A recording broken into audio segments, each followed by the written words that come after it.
हम लोग कल शुरू किए थे रिकॉन्स्ट्रक्शन ऑफ पार्टनरशिप। फिर से याद दिला देते हैं कि उसमें 5 चैप्टर है। Change in profit sharing ratio हम लोगों का कल का टॉपिक था। आज हम लोग सेकंड टॉपिक में चले जाएंगे, वो है revaluation of assets and liabilities. देखो, ये पहले 2 चैप्टर में हम लोग ज़्यादा टाइम नहीं लेंगे, क्योंकि ये जो 2 चैप्टर है ये हम लोग जब एडमिशन, रिटायरमेंट और डेथ करेंगे वहाँ पे हम लोगों को बार बार ही करना पड़ेगा। इसलिए यहाँ पे हम लोग सिर्फ कंसेप्ट को क्लियर करके हम लोग थर्ड चैप्टर में चले जाएंगे। तो कल change in profit sharing ratio किए थे हम लोग। आज का हम लोगों का जो टॉपिक है वो है revaluation of assets and liabilities. तो revaluation of assets and liabilities, तो पहले हम लोग को जानना है कि रिवैल्यूएशन कब होता है। इसका बोलने से हम लोग बोलेंगे कि ये जब हम लोग रिकॉन्स्ट्रक्शन ऑफ पार्टनरशिप करते हैं उसी time revaluation of assets and liabilities होते हैं। लेकिन रिकॉन्स्ट्रक्शन में हम लोग जानते हैं कि 4 टाइप होते हैं, एक एडमिशन, दूसरा रिटायरमेंट, तीसरा डेथ एंड चौथा था change in profit sharing ratio. तो ये जो change in profit sharing ratio है, इस टाइम पे रिवैल्यूएशन करने का कोई ज़रूरत नहीं पड़ता है। Only in case of admission, retirement and death revaluation of assets and liabilities होते हैं। Revaluation of assets and liabilities का मतलब क्या है? मतलब है सपोज एसेट्स का जो वैल्यू है वो वैल्यू इंक्रीज हो गया, according to market value of assets increase हो गया, या लायबिलिटीज डिक्रीज हो गया, या कोई एसेट्स या लायबिलिटीज अनरिकॉर्डेड है उसी को दिखाना। तो हम लोग क्यों करते हैं ये रिवैल्यूएशन? देखो, जब कोई partner, in case of admission, कोई पार्टनर अगर एडमिट होते हैं उस टाइम क्या होते हैं कि ऑलरेडी जो पार्टनर लोग हैं, सपोज हम एक एग्जाम्पल देते हैं कि A and B are 2 partners. Now they admit C. अभी देखो, C एडमिट होने से पहले A और B बिजनेस चला रहा था, तो उसी टाइम पे जो revaluation of assets and liabilities होगा तो उसका जो प्रॉफिट या लॉस होगा वो किसका है? वो A and B का ही है। C तो नया आया है, तो वो आया है जब उससे पहले अगर एसेट्स और लायबिलिटीज रिवैल्यू करके कुछ प्रॉफिट होते हैं या कोई लॉस होते हैं, वो जो ओल्ड पार्टनर है, हम लोग बोलेंगे कि ओल्ड पार्टनर जो A एंड B है, वो लोग अपने बीच में डिवाइड कर लेंगे। एक ही बात है रिटायरमेंट में या डेथ में। चलो, कोई पार्टनर रिटायर हो गया या कोई पार्टनर का डेथ हो गया, तो वो जाने से पहले उसका जो ड्यूज है वो पार्टनरशिप में लेके जाएंगे। तो वहाँ पे भी रिवैल्यूएशन करने का ज़रूरत है, क्योंकि रिवैल्यूएशन का जो प्रॉफिट और लॉस है वो जाने वाला पार्टनर को उसका शेयर मिलना चाहिए। इसलिए जब भी हम लोग रिकॉन्स्ट्रक्शन करेंगे, accept in case of change in profit sharing ratio, हम लोग revaluation of assets and liabilities करते हैं। तो यहाँ पे क्या लिखा है देखो, at the time of reconstruction of partnership, except change in profit sharing ratio, assets and liabilities may revalued. This is called revaluation of assets and liabilities. Bengali में हम लिख के दिए हैं, অংশীদারি কারবারের পুনর্গঠনের সময় ব্যতিক্রম লাভ ক্ষতি অনুপাতের পরিবর্তন, কারবারের সম্পত্তি এবং দায়গুলি পুনর্মূল্যায়न করা হয়ে থাকে। ठीक है, तो कभी कभी क्वेश्चन आता है व्हाट इज रिवैल्यूएशन अकाउंट। तो रिवैल्यूएशन अकाउंट क्या है?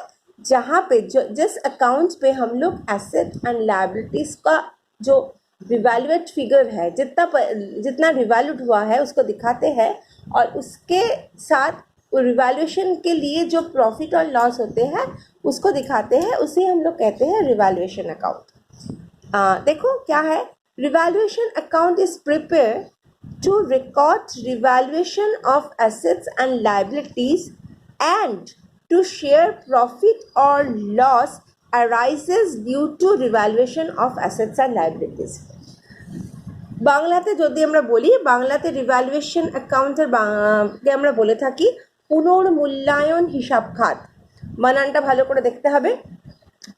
এই হিসাব খাত প্রস্তুত করা হয় সম্পত্তি এবং দায়ের পুনর্মূল্যায়নে হিসাব রাখার জন্য এবং এর ফলে উদ্ভূত লাভ বা ক্ষতি অংশীদারদের নিজেদের মধ্যে বন্টন করার জন্য।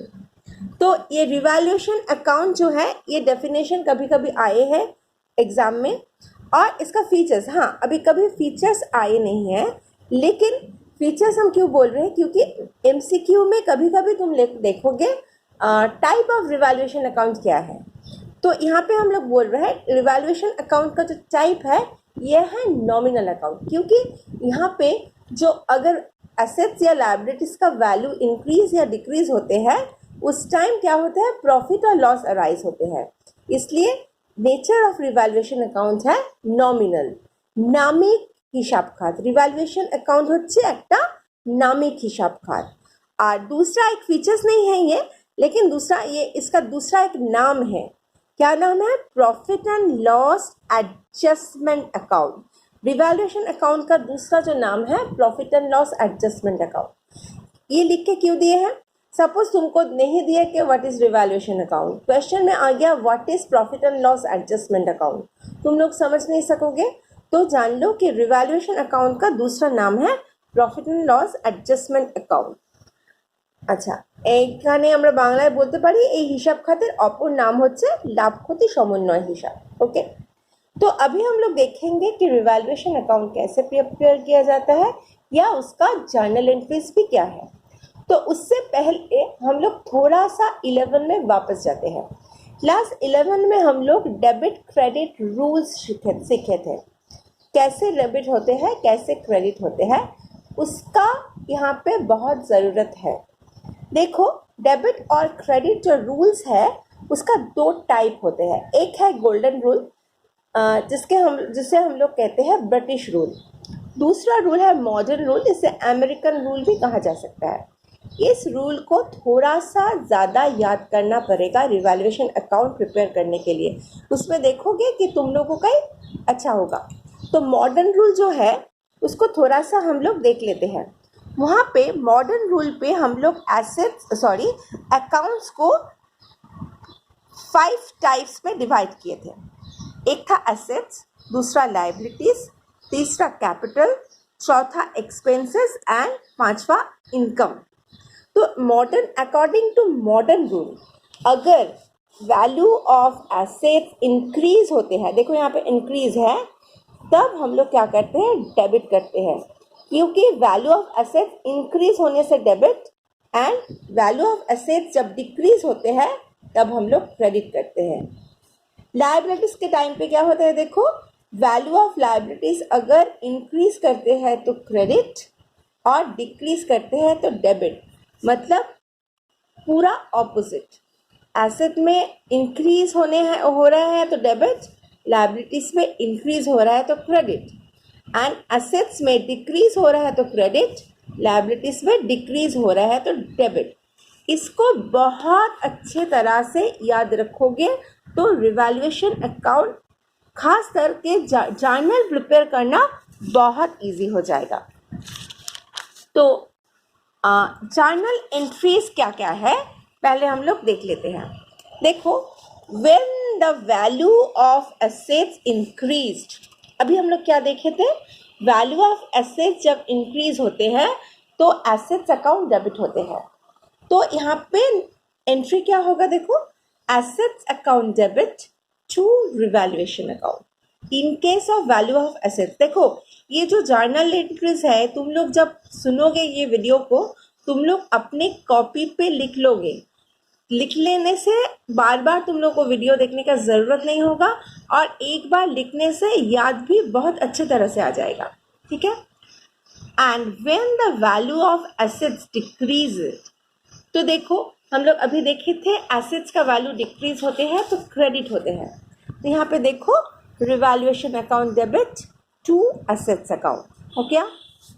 व्हेन लायबिलिटी इंक्रीजेस, देखो, जब लायबिलिटी इंक्रीज होते हैं तब हम लोग क्या जानते हैं, लायबिलिटी इंक्रीज होने से क्रेडिट होते हैं, तो इसलिए revaluation account debit to liability account. And when liability decreases, liability decrease होने से एकदम एसेट्स का opposite, liabilities account debit to revaluation account. Okay, अभी देखो, कभी कभी हम लोग देखेंगे कुछ अनरिकॉर्डेड एसेट्स रहेगा, मतलब एसेट परचेज हुआ है लेकिन एसेट्स को किसी वजह से रिकॉर्ड नहीं हुआ है, तो तब हम लोग क्या करेंगे, एसेट्स को फिर से, एसेट इंक्रीज ही हो रहा है, अनरिकॉर्डेड एसेट्स मतलब एसेट इंक्रीज ही हो रहा है, एसेट्स अकाउंट डेबिट होगा और to revaluation account. If there is any unrecorded liability, unrecorded liabilities भी हो सकते हैं, कैसे हो सकते हैं, अभी हम लोग एक एग्जाम्पल से देखेंगे। तो क्या होगा, revaluation account debit to liabilities, क्योंकि जब हम लोग लायबिलिटीज को रिकॉर्ड कर रहे हैं उसके मतलब है लायबिलिटीज इंक्रीज हो रहा है, इसलिए लायबिलिटीज अकाउंट डेबिट होगा। अभी देखो, ये जो रिवैल्यूएशन का फिगर दिखाने के बाद रिवैल्यूएशन में कुछ प्रॉफिट या लॉस आएगा, ठीक है, तो उसे कैसे कैलकुलेट करना है वो हम लोग सम्स के टाइम पे देखेंगे। यहाँ पे देखो, अगर प्रॉफिट होता है मतलब क्या है, पार्टनर्स, जो प्रॉफिट होगा वो किसको मिलेगा, पार्टनर्स को मिलेगा, तो partners capital account is also a liability of A business, तो जब उसको ये प्रॉफिट का शेयर मिलेगा उसका अकाउंट भी क्रेडिट होगा। तो जब प्रॉफिट होगा तब कैपिटल अकाउंट इंक्रीज करेगा पार्टनर को, इसलिए यहाँ पे क्या होगा, देखो, प्रॉफिट होने से revaluation account debit to partners capital account. Now if, देखो अलग कलर से लिखे है क्योंकि ये दोनों एक साथ नहीं हो सकता है, प्रॉफिट होने से लॉस नहीं होगा, लॉस होने से प्रॉफिट नहीं होगा। So if loss arises due to revaluation, तो लॉस होने से क्या होगा, पार्टनर्स जो है वो अपने कैपिटल्स डिक्रीज करेंगे क्योंकि लॉस उसका कैपिटल को डिक्रीज कर देगा, इसलिए उसका पार्टनर्स कैपिटल अकाउंट तब डेबिट एंड रिवैल्यूएशन अकाउंट हो जाएगा क्रेडिट। तो ये जो पूरा जर्नल एंट्रीज है इसको तुम लोगों को अपने कॉपी पे लिखना है। अच्छा, अभी जर्नल कर लिए हम लोग, अभी हम लोग अगर रिवैल्यूएशन अकाउंट बनाते हैं, अच्छा तुम लोग तो जर्नल से कर सकोगी रिवैल्यूएशन अकाउंट, लेकिन तब भी याद रखना कि अगर इनकम होता है, बिजनेस का इनकम होते हैं तो हम लोग क्रेडिट साइड में दिखाएंगे, अगर लॉस होते हैं बिजनेस को तब हम लोग डेबिट साइड में दिखाएंगे। देखो, एसेट्स जब इंक्रीज होता है, एसेट्स का वैल्यू, तब क्या होता है, एसेट्स का वैल्यू इंक्रीज करने से बिजनेस का प्रॉफिट होते हैं, तो इसलिए बाय एसेट्स अकाउंट। और तुम लोग अगर जर्नल से देखोगे तो जर्नल में देखो, जब एसेट्स का वैल्यू इंक्रीज हो रहा है तब हम लोग क्या कहे थे, assets account debit to revaluation account. तो अभी हम लोग लेजर पोस्टिंग कर रहे हैं रिवैल्यूएशन अकाउंट में, तो क्या कर रहे हैं, रिवैल्यूएशन अकाउंट में पोस्टिंग करेंगे तो ऑपोजिट बाय एसेट्स अकाउंट। तो यहाँ पे देखो हम लोग बाय एसेट्स अकाउंट, जब एसेट्स का वैल्यू इंक्रीज करेगा, ठीक है, और अगर जब एसेट्स का वैल्यू डिक्रीज करेगा तो बिजनेस का लॉस हो जाएगा। तो अगर बिजनेस का लॉस हो जाएगा उस टाइम हम लोग कहाँ पे दिखाएंगे, डेबिट साइड पे। अच्छा, ये जो रेड कलर में लिखे हैं इनकम एंड लॉस, ये रिवैल्यूएशन अकाउंट में लिखने का ज़रूरत नहीं है, ये तुम लोगों को समझाने के लिए हम लिखे हैं, ठीक है। तो हम लोग अगर जर्नल से देखें, देखो, जब when the value of assets decreased, तब क्या हो रहा है, revaluation account debit to assets. तो रिवैल्यूएशन अकाउंट में हम लोग क्या लेजर पोस्टिंग करेंगे, टू एसेट्स अकाउंट। देखो यहाँ पे हम लोग दिखाए हैं टू एसेट्स अकाउंट। उसी तरह देखो, अगर लायबिलिटीज इंक्रीज होते हैं, लायबिलिटीज अगर डिक्रीज होते हैं मतलब सपोज हम एक एग्जाम्पल देखते हैं, तो क्रेडिटर्स को तुम्हें 25,000 देना है, तो ये तुम्हारा एक लायबिलिटी है, लेकिन अभी क्रेडिटर्स ने बहुत अच्छे से बोले कि भाई तुम्हारा अभी हालत ख़राब है, लॉकडाउन चल रहा है, तुम एक काम करो, तुमको 5,000 हम माफ़ कर दिए, तुमको 5,000 देने का ज़रूरत नहीं है, तुम 20,000 दो। तो ये जो 5,000 नहीं देना पड़ेगा, तो पहले हमको कितना देना पड़ता था, 25,000, अभी कितना पेएबल है, 20,000। तो क्या हो गया, लायबिलिटी डिक्रीज हो गया। इसमें क्या हुआ, बिजनेस का एक प्रॉफिट हो गया।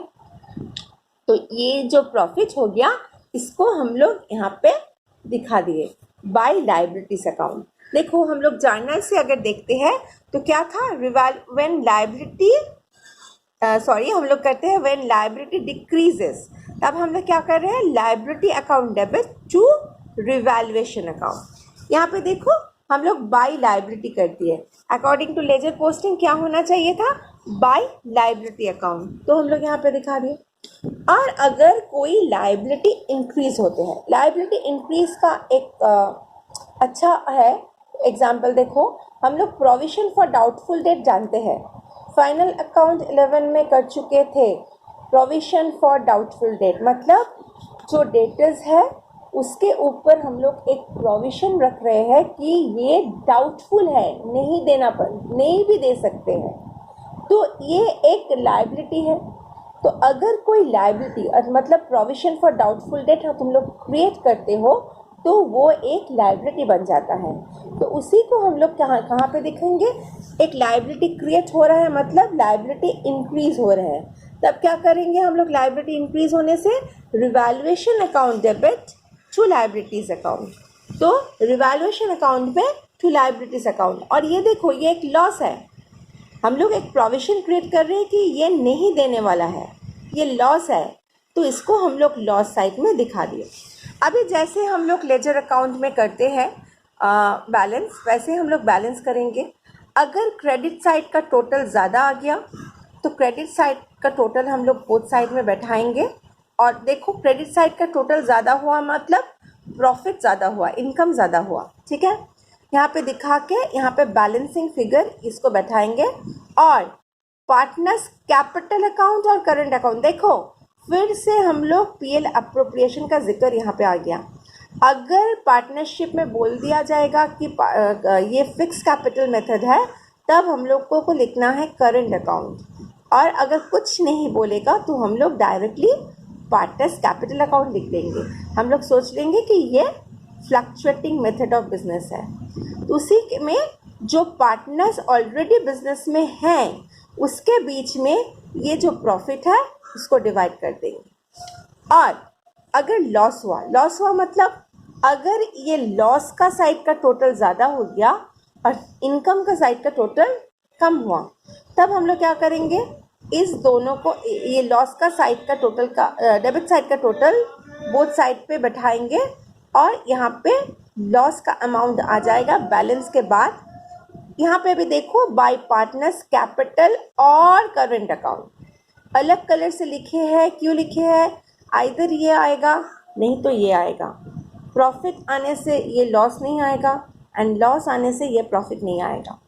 एक ही बात है, ए एंड बी में हम लोग इसको डिवाइड करेंगे, और किस रेशियो में डिवाइड करेंगे लिखा नहीं है, तुम लोग लिख लो, ये ओल्ड प्रॉफिट शेयरिंग रेशियो में हम लोग डिवाइड कर देंगे in between the existing partner. तो हम लोग एक प्रोफॉर्मा दिए हैं कैसे हम लोग रिवैल्यूएशन अकाउंट प्रिपेयर करते हैं। तो अभी हम लोग एक सम करके इसको समझ लेंगे। तो ये जो सम है जिसके पास बुक है वो बासुदत्ता, ये जो रेड वाला बुक है, हाँ क्लास 12 का, इसका सम नंबर 3 जो रिवैल्यूएशन अकाउंट है, revaluation of assets and liabilities एक चैप्टर है, रिवैल्यूएशन एंड रीअसेसमेंट बोल के, उसका सम नंबर 3 मेरे बुक में पेज नंबर है 79। इसका एक एग्जाम्पल हम दिखाए हैं। तो चलो पहले हम लोग क्वेश्चन को अच्छा से पढ़ लेते हैं। देखो ये जो सम नंबर 3 है, यहाँ पे हम लोग देख रहे हैं कि एक बैलेंस शीट दिया हुआ है। तो बैलेंस शीट में क्या क्या है देखो, capital account of Vikram and Betal, मतलब दो पार्टनर है, एक विक्रम एंड दूसरा बेताल, एंड क्रेडिटर्स है। और एसेट्स में हम लोग देख रहे हैं कि बिल्डिंग है, प्लांट है, फर्नीचर है, डेटर्स है, स्टॉक है एंड कैश है। और ये बैलेंस शीट था 31 दिसंबर 2016 का। और नीचे क्या बताया गया, the partners share profit and losses in the ratio of 3:2, मतलब विक्रम एंड बेताल का जो प्रॉफिट शेयरिंग रेशियो है वो है 3:2। From 1st January 2017, they agreed to share profits equally. For this purpose, following was agreed upon. मतलब क्या हो गया, ये change in profit sharing ratio का है। तो ये लोग पहले 3:2 रेशियो में डिवाइड करते थे, अभी वो लोग इक्वली करेंगे। अच्छा ठीक है, हम लोग इस सम्स को थोड़ा सा समझने के लिए इक्वली नहीं दिखा रहे हैं, हम लोग दिखा रहे हैं कि उसका 3:2 रेशियो ही है। अभी हम लोग, क्योंकि अभी हम लोग सिर्फ क्या करेंगे, सिर्फ हम लोग रिवैल्यूएशन अकाउंट को समझेंगे, तो इसलिए उसका नया रेशियो क्या हुआ है हम लोग नहीं देख रहे हैं, हम लोग सिर्फ रिवैल्यूएशन पार्ट का देख रहे हैं। देखो यहाँ पे क्या बोला है, building is to be revalued at ₹1,60,000। तो अभी देखो बिल्डिंग का पहले कितना वैल्यू था, बिल्डिंग का पहले वैल्यू था 1,40,000। मतलब क्या हो गया, बिल्डिंग का वैल्यू 1,40,000 से चेंज होके 1,60,000 हो रहा है। मतलब बिल्डिंग में 20,000 प्रॉफिट हो रहा है, वो ज़्यादा हो रहा है 20,000। Okay, plant at ₹90,000। देखो प्लांट का वैल्यू कितना था, प्लांट का वैल्यू था 1 लाख, तो अभी उसका वैल्यू कितना हो रहा है 90,000। तो यहाँ पे हम लोग देख रहे हैं कि प्लांट का जो वैल्यू है वो डिक्रीज हो रहा है, 90,000 हो रहा है। हो गया। Provision for doubtful debt at 10% is to be created on debtors. Debtors के ऊपर प्रोविजन क्रिएट हुआ है, कितना प्रोविजन क्रिएट हुआ है 10%। तो डेटर्स का वैल्यू हम देख लेते हैं, डेटर्स का वैल्यू है 80,000। ठीक है, तो 80,000 के ऊपर 10% मतलब एक लायबिलिटी क्रिएट हो रहा है, प्रोविजन फॉर डाउटफुल डेट। ठीक है, ये भी क्या हो रहा है, एक लायबिलिटी इंक्रीज हो रहा है। और लास्ट में है देखो, creditors for salary outstanding are to be recorded. देखो आर टू बी रिकॉर्डेड मतलब ये रिकॉर्ड नहीं है, तो ये एक अनरिकॉर्डेड लायबिलिटी है, तो इस लायबिलिटी को हम लोग रिकॉर्ड करेंगे, तो ये भी एक लॉस है। तो यहाँ पे तुम लोग को दिया है कि प्रिपेयर रिवैल्यूएशन अकाउंट। ओके, तो हम लोग यहाँ पे सिर्फ रिवैल्यूएशन अकाउंट नहीं करेंगे, हम लोग यहाँ पे जर्नल भी करेंगे एंड रिवैल्यूएशन भी करेंगे। हाँ ऑब्वियसली तुम लोग जब एग्ज़ाम में बैठोगे जो करना बोलेगा वही करोगे, लेकिन जब हम लोग सीख रहे हैं तो हम लोग पूरा साम सीखेंगे। यहाँ पे हम लोग जर्नल भी कर लेंगे एंड रिवैल्यूएशन अकाउंट भी कर लेंगे। तो चलो हम लोग इसको कैसे सॉल्व करते हैं। देखो यहाँ पे हम एक वर्किंग्स किए हैं, ये वर्किंग्स ज़रूरत नहीं है, लेकिन हम तुम लोगों को समझाने के लिए किए हैं। पहले पहले तुम लोग ये कर सकते हो, बाद में ये करने का कोई ज़रूरत नहीं है। देखो हम लोग क्या देखे हैं, बिल्डिंग का वैल्यू इंक्रीज हुआ है, देखो इंक्रीज एरो है 20,000, तो ये एसेट्स था, तो ये जो वैल्यू इंक्रीज हुआ है इसका मतलब ये प्रॉफिट होगा। प्लांट का वैल्यू डिक्रीज हुआ है 10,000, प्लांट भी एसेट था, यहाँ पे क्या हो गया, एसेट डिक्रीज मतलब loss. Provision for doubtful date, एक लायबिलिटी क्रिएट हो रहा है 8,000 का, तो लायबिलिटी क्रिएशन मतलब इंक्रीज ऑफ लायबिलिटी, तो लायबिलिटी इंक्रीज होने से बिजनेस को लॉस होते हैं। Again outstanding salary not recorded था, उसको भी हम लोग रिकॉर्ड करेंगे, तो ये भी एक लायबिलिटी क्रिएट हो रहा है, तो ये भी इंक्रीज हो रहा है, तो ये भी लॉस है। इसको हम दिखाए हैं तुम लोगों को समझाने के लिए, करने का ज़रूरत नहीं है। तो अभी हम लोग क्या करेंगे, तो चले जाएंगे पहले जर्नल एंट्रीज करते हैं। देखो पहले हम लोग जो एसेट्स का वैल्यू इंक्रीज हुआ था 20,000, इसको दिखाएंगे। क्या लिखे हैं, building account debit to revaluation account. देखो यहाँ पे एसेट्स नहीं लिखे थे, वहाँ पे जब हम लोग एग्जाम्पल दे रहे थे वहाँ पे हम लोग पर्टिकुलर एसेट्स के नाम नहीं जानते थे, इसलिए एसेट्स लिखे थे, लेकिन यहाँ पे हम लोग पर्टिकुलर एसेट्स के नाम जानते हैं, बिल्डिंग, इसलिए building account debit to revaluation account 20,000, जितना चेंज हुआ है उसी अमाउंट को दिखाए हैं। नरेशन क्या है, being value of building increased. Next plant का वैल्यू डिक्रीज हुआ है, तो यहाँ पे हम लोग क्या करेंगे, revaluation account debit to plant, asset का वैल्यू डिक्रीज और अमाउंट था 10,000, जितना डिक्रीज हुआ है उसी को दिखाएंगे। अब क्या है देखो, एक प्रोविजन क्रिएट हुआ था, revaluation account debit to provision for doubtful debt account. अभी एक चीज़ समझ लो, बहुत सारे स्टूडेंट ये गलती करते हैं कि प्रोविजन फॉर डाउटफुल डेट नहीं लिख के वो डेटर्स लिखते हैं। ये सरासर गलत है। कभी इसे यहाँ पे डेटर्स नहीं लिखना, only provision for doubtful debt ही लिखना है। तो ये लायबिलिटी क्रिएट हुआ है, इसलिए liability increase, so liability is credited. 8,000 है। Narration being 10% provision created on debtors. Last में देखो, revaluation account debit to outstanding salary account. यहाँ पे सैलरी आउटस्टैंडिंग सैलरी, ये भी एक लायबिलिटी है। यहाँ पे एक लायबिलिटी क्रिएट हुआ है, किसका? 5,000। तो लायबिलिटी इंक्रीज होने से ये भी क्रेडिट ही होते हैं, ठीक है। तो revaluation of assets and liability is complete. Now हम लोगों को प्रॉफिट या लॉस निकालना है। जब हम लोग अकाउंट करेंगे वो बहुत इजी है, लेकिन जर्नल में थोड़ा सा हम लोगों को समझना है। देखो यहाँ पे रिवैल्यूएशन अकाउंट कितना है? क्रेडिट 20,000, ठीक है, और बाकी सारे रिवैल्यूएशन अकाउंट डेबिट है। तो यहाँ पे रिवैल्यूएशन अकाउंट डेबिट है 10,000, रिवैल्यूएशन अकाउंट डेबिट है 8,000, रिवैल्यूएशन अकाउंट डेबिट है 5,000। मतलब कुल मिला के यहाँ पे हम लोग रिवैल्यूएशन अकाउंट देख रहे हैं, डेबिट हो रहा है 23,000, ठीक है, और रिवैल्यूएशन अकाउंट क्रेडिट था 20,000।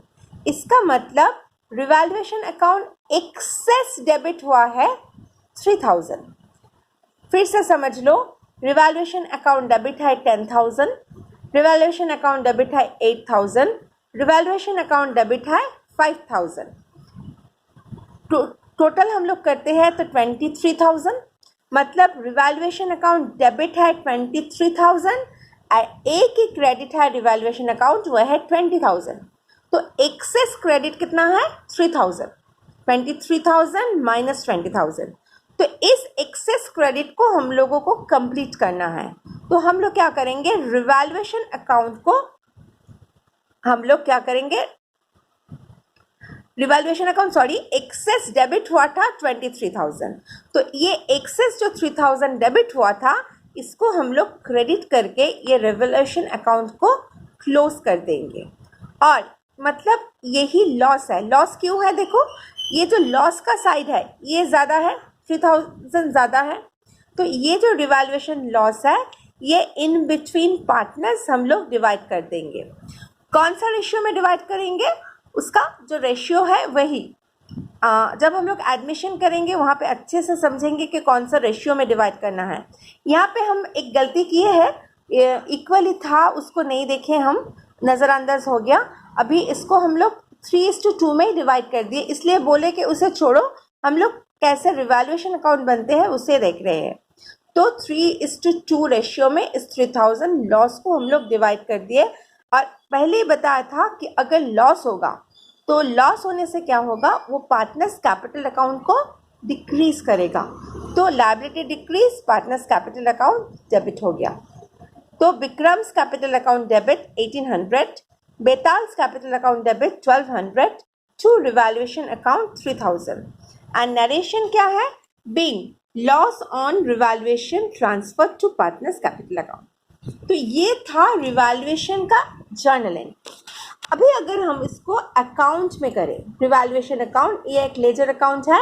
जैसे हम लोग लेजर अकाउंट बनाते हैं वैसे ही लेजर अकाउंट बनाए हैं। बोथ साइड में डेबिट एंड क्रेडिट है।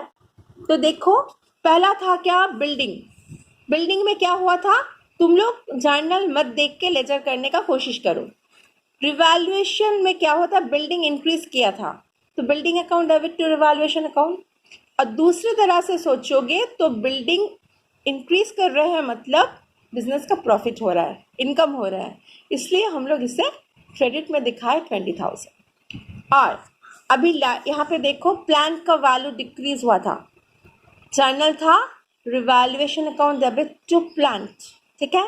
प्लांट का वैल्यू डिक्रीज मतलब बिजनेस का लॉस, सो डेबिट साइड में 10,000। Provision for doubtful debt create हुआ था, वो एक लायबिलिटी क्रिएट हो रहा है, इसलिए provision for doubtful debt account को हम लोग यहाँ पे डेबिट कर रहे हैं। Revaluation account debit to provision for doubtful debt account. 8,000 and एक लायबिलिटी क्रिएट हुआ था आउटस्टैंडिंग सैलरी, इसलिए revaluation account debit to outstanding salary, both side हम लोग टोटल कर लिए। यहाँ पे लॉस आया 3,000 और इसको हम लोग पार्टनर्स कैपिटल में डिवाइड कर दिया। ये थोड़ा सा ज़्यादा बड़ा वीडियो हो गया, तुम लोग अच्छे से देखो और अपने कॉपी में इसको करो। Thank you.